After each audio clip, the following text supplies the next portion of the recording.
नजारा है, ये है नर्क का नजारा।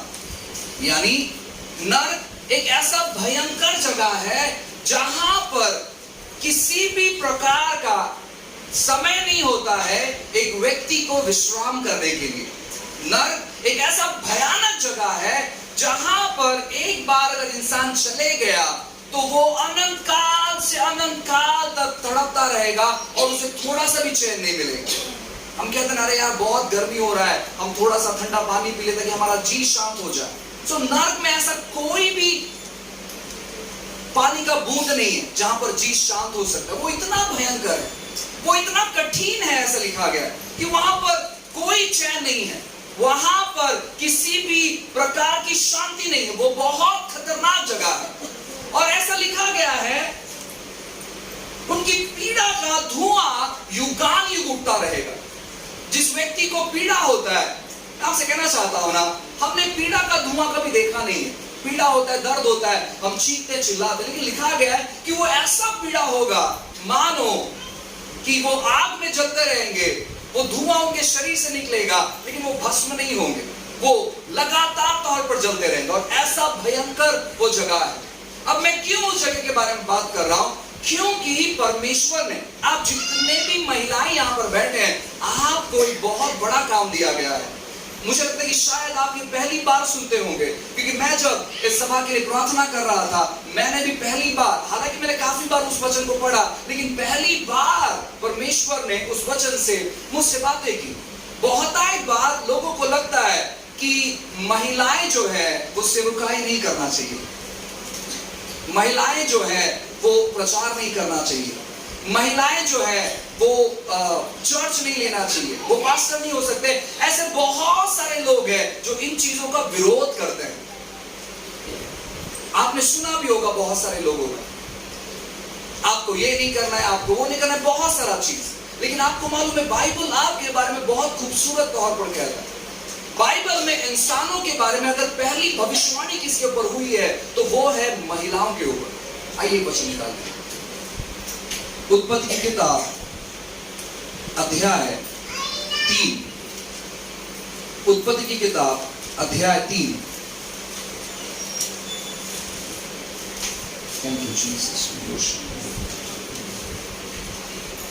और वचन 15 ऐसा लिखा है, और मैं तेरे और स्त्री के बीच में और तेरे वंश और स्त्री के वंश के बीच में बैर उत्पन्न करूंगा। वो तेरे सिर को कुचल डालेगा और तू उसकी एड़ी को डसेगा। पहली बार साप पर श्राप देने के बाद परमेश्वर बात करते, भविष्यवाणी करते हैं महिलाओं के लिए। और यहां पर लिखा गया है कि शैतान और आपके बीच में, शैतान और पुरुष के बीच में युद्ध नहीं है। अगर उसके लेवल में कोई खड़ा है तो वो पुरुष नहीं है, वो महिला है। हालेलुया। मुझे लगता है कि आप आनंदित होना चाहिए थे, है ना, कि अरे प्रेज गॉड कि हमें एक बहुत बड़ी जिम्मेदारी दी है। हालेलुया। उसके लेवल में अगर कोई खड़ा है तो वो पुरुष नहीं है, वो है महिला। और काफी बार शत्रु बहुत सारी महिलाओं को बहकावे में डाल दिया है, ये बताते हुए कि वे बहुत कमजोर है।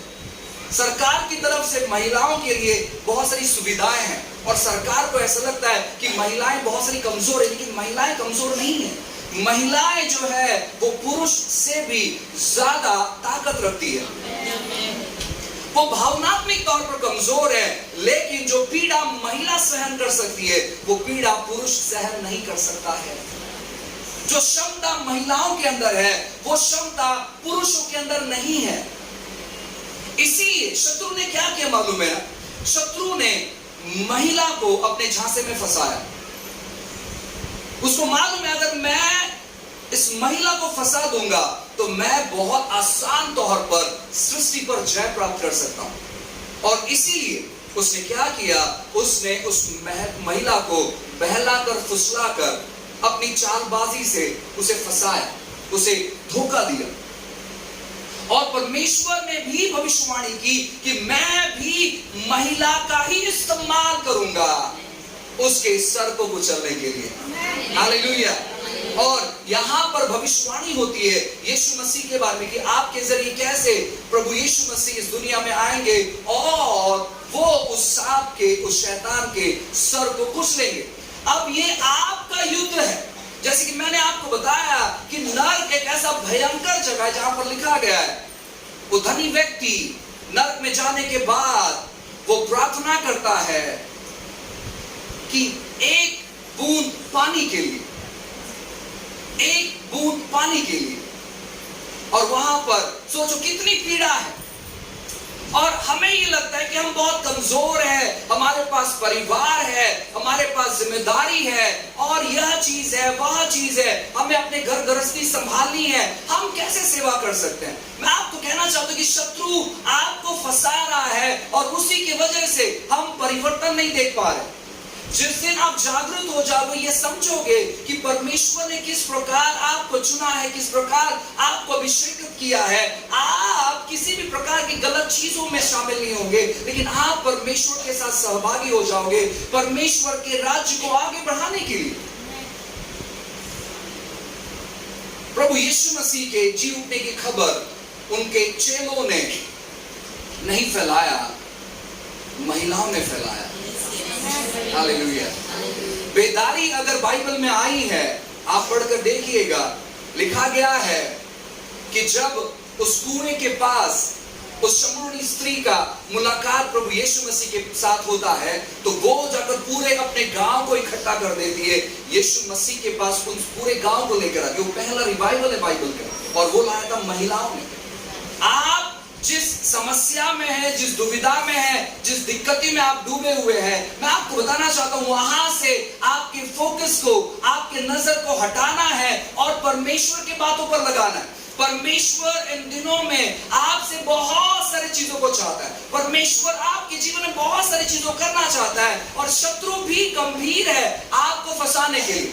सोचो, आप एक इतना महत्वपूर्ण व्यक्ति है कि परमेश्वर भी आपके पीछे है और शत्रु भी आपके पीछे है। परमेश्वर भी आपके पीछे है और शत्रु भी आपके पीछे है।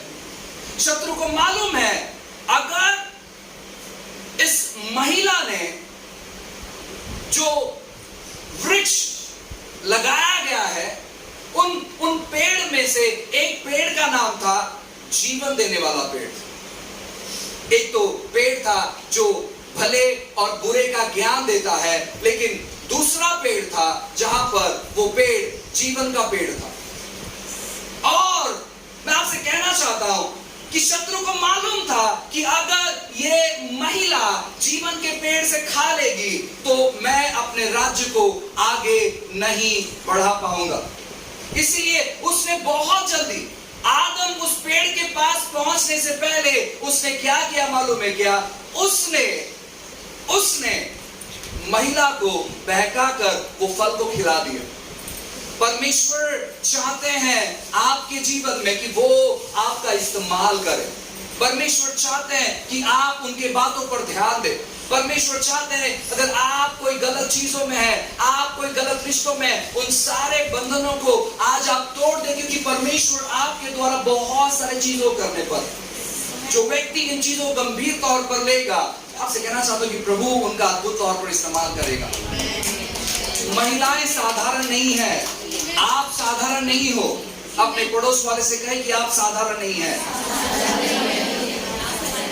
अपने पीछे वाले और आगे वाले से कहो कि आप साधारण नहीं है। आपको मालूम है अब ये समय चले गया है जहां पर आप बहुत सारी पीड़ाओं को सह रहे थे, बहुत सारे गलत बातें अपने बारे में सोच रहे थे, लेकिन मैं आपको कहना चाहता हूं अब परमेश्वर चाहता है कि उन सारे चीजों से आप बाहर निकले और अपने बारे में जाने। आप ये ना सोचे कि कोई आपसे अच्छा व्यवहार नहीं करता है, कोई आपसे अच्छी बात नहीं करता है, लोग आपका गलत तौर पर इस्तेमाल करते हैं, लोगों ने आपके बारे में गलत तौर पर उठाया। उन सारे चीजों को साइड हटाओ और देखो कि परमेश्वर आपके बारे में क्या कहता है। देखो परमेश्वर आपके बारे में क्या करना चाहता है। देखो परमेश्वर ने आपका पति आपके बारे में क्या कहता है, आपका पति आपके बारे में क्या योजना किया है, आपके पिताजी आपके बारे में क्या योजना किए, आपके पिताजी ने आपके बारे में क्या कहा है, आपके भाई आपके बारे में क्या कहते हैं, आपके दोस्त आपके बारे में क्या कहते हैं, वो महत्वपूर्ण नहीं है। आपका परमेश्वर आपके बारे में क्या कहता है, उन चीजों को आज आपको जानना है। और वो कहते हैं कि मैं तेरा इस्तेमाल करना चाहता हूं, कि शत्रु ने जिस प्रकार इस संसार को बहकाया है, मैं तेरा इस्तेमाल करूंगा उस संसार में उद्धार को लेकर आने के लिए। हालेलुया।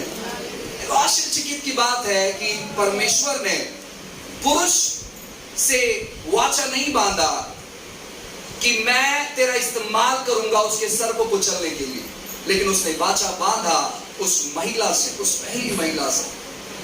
हालेलुया। अब ये समय है शत्रु के सर को कुचलने का। शत्रु आपका कुछ बिगाड़ नहीं सकता, क्योंकि परमेश्वर ने अपने लहू का मोल देकर आपको खरीदा है। इन चीजों को आपको जानने की जरूरत है, और आज से इन चीजों के बारे में आपको सोचने की जरूरत है, क्योंकि अगर आज आप गंभीर नहीं होंगे तो मैं आपसे कहना चाहता हूं, उस नर्क में बहुत सारे लोग जाने पर हैं अगर आप गंभीर नहीं होंगे। लेकिन अगर आप गंभीर हो जाओगे तो आप उस स्वर्ग के दरवाजे पर खड़े होकर उस नर्क के दरवाजे की ओर से लोगों को परमेश्वर के राज्य में आप खींच सकते हैं। आप कुछ समय पहले क्या थे, आपका जिंदगी क्या था, आपका भूतकाल क्या था, आप किस प्रकार गलत चीजों में थे, आप किस प्रकार गलत रिश्तों में थे, आज का यह दिन है जहां पर परमेश्वर उन सारे चीजों से आपको बाहर निकालना चाहते हैं। और आज से परमेश्वर कहना चाहते हैं कि जो वाचा मैंने तेरे साथ बांधा है, उन वाचाओं को आज स्मरण कर। परमेश्वर आपको बहुत गंभीर लेते, परमेश्वर बहुत गंभीर है चीजों के प्रति, परमेश्वर बहुत गंभीर है बातों के प्रति, परमेश्वर बहुत गंभीर है अपने चीजों को लेकर, अपनी वाचाओं को लेकर। और परमेश्वर ऐसी महिला को ढूंढ रहे हैं जो ये कहे कि परमेश्वर आपने मुझसे वाचा बांधा था कि मैं तेरा इस्तेमाल करूंगा उसके सर को कुचलने के लिए। प्रभु मैं तैयार हूं उसके सर को कुचलने के लिए, मैं तैयार हूं। परमेश्वर आपको लोगों ने जो कहा है उन चीजों के, उन मिट्टी को आपको झटकने के लिए तैयार होना पड़ेगा। मालूम है लोग जो बुरी बातें कहते हैं आपके प्रति, वो सारी जो बातें हैं वो मिट्टी के समान है। और बाइबल कहता है, परमेश्वर ने साफ से कहा तू जिंदगी भर मिट्टी खाएगा।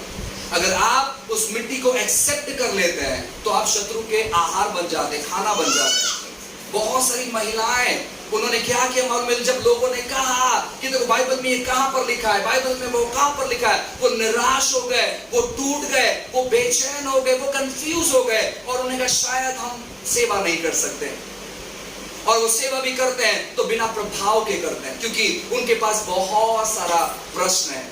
आपको उन सारे प्रश्नों का एक ही जवाब मैं देना चाहता हूं कि परमेश्वर ने आपके साथ वाचा बांधा है शत्रु के सर को कुचलने के लिए। पुरुषों के साथ वाचा नहीं बांधा है, महिलाओं के साथ वाचा बांधा है। तो जो परमेश्वर ने आपसे बातें की है उन चीजों को अपने जीवन में करना चालू करो। शत्रु बारंबार आपके पास आकर कहेगा पुराने जिंदगी के बारे में, आपको धूप को झटकना है और कहना परमेश्वर ने मुझे नया बना दिया है, अब मैं हर रोज किसी न किसी के सर को जरूर कुचलूंगी। हालेलुया। आपको ये कहना आना चाहिए। और जब आप शत्रु को इस प्रकार जवाब दोगे, शत्रु के सारे बंधन उसी समय टूट जाएंगे। हालेलुया। एक आखिरी वचन पढ़ेंगे और फिर एक बार हम अपना जीवन प्रभु के हाथों में समर्पण करेंगे। मत्ती की किताब अध्याय 28, मत्ती की किताब अध्याय 28 और वचन 18 से मैं आपके लिए पढ़ता हूं, ध्यानपूर्वक सुनिए। लिखा है, यीशु ने उनके पास आकर कहा, स्वर्ग और पृथ्वी का सारा अधिकार मुझे दिया गया है, इसलिए तुम जाओ, सब जातियों के लोगों को चेले बनाओ और उन्हें पिता और पुत्र और पवित्र आत्मा के नाम से बपतिस्मा दो, और उन्हें सब बातें जो मैंने तुम्हें आज्ञा दी है मानना सिखाओ, और देखो मैं जगत के अंत तक सदा तुम्हारे संग हूं। हालेलुया। अब जब परमेश्वर यहाँ पर लोगों से बातें करते हैं, यहाँ पर बहुत बड़ी भीड़ जमी हुई थी। यहाँ पर केवल 12 लोग नहीं थे। बहुत एक लोगों को लगता है कि ये जो वचन है यीशु मसीह अपने चेलों के साथ बांट रहे, नहीं, यहाँ पर बहुत सारी महिलाएं भी थी, यहाँ पर किसी भी प्रकार का पुरुषों के लिए या महिलाओं के लिए ऐसा वचन नहीं, ये दोनों के लिए लिखा गया है, ये दोनों के लिए लिखा गया है। आपका काम क्या है? परमेश्वर के वादे को स्मरण करना। आपका काम क्या है? अपने भविष्य में देखना कि बहुत सारे लोग नरक के मार्ग में जा रहे हैं और इस वचन को लेना कि प्रभु आपने मुझे चुना है शत्रु के साम्राज्य को खत्म करने के लिए और आपके साम्राज्य को बढ़ाने के लिए। मुझे मदद कर इन चीजों को मेरे जीवन में पूरा होते हुए देखने के लिए। Hallelujah, hallelujah. परमेश्वर आपका इस्तेमाल करने पर है। आप आपके बारे में क्या सोचते हैं ये मुझे नहीं मालूम, लेकिन परमेश्वर आपका इस्तेमाल करने पर है बहुत ही बेहतरीन तौर पर। हालेलुया। और हम आपके साथ में खड़े हैं आपको तैयार करने के लिए। हालेलुया। हम आपको प्रोत्साहित करने के लिए, उत्साहित करने के लिए खड़े हैं। हम आपको ये बताना चाहते हैं कि परमेश्वर इस साल में आपके जीवन में बहुत सारे अद्भुत चीज करने पर है और उसकी तैयारी आपको करना चालू कर देना चाहिए। आपको प्रिपरेशन करना चालू कर देना चाहिए और परमेश्वर आपको अद्भुत तौर पर इस्तेमाल करेंगे। हालेलुया। आइए ये समय है जहां पर हम खड़े हो जाएंगे, फिर एक बार परमेश्वर को धन्यवाद देंगे और प्रभु से कहेंगे कि परमेश्वर आज की शाम मेरे लिए जीवन बदलने वाली शाम हो।